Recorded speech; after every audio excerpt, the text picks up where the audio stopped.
بسم اللہ الرحمن الرحیم۔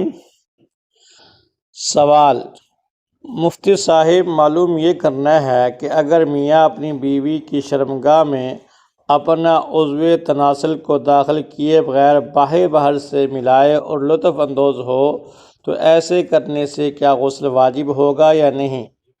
جواب: واضح رہے کہ غسل واجب ہونے کے لیے مرد کے عضو مخصوص کا عورت کی شرمگاہ میں داخل ہونا یا منی کا خارج ہونا ضروری ہے۔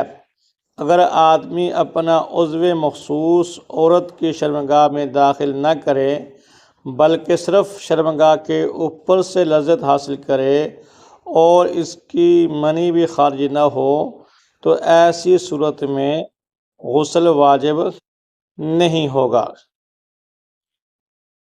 باقی شرعی مسائل کے پوچھنے کے نیچے کمنٹ میں اپنا سوال لکھ دیجئے یا 0302 81 52 943 پر حنفی دارالفتاء لکھ کے واٹس ایپ کر دیجئے۔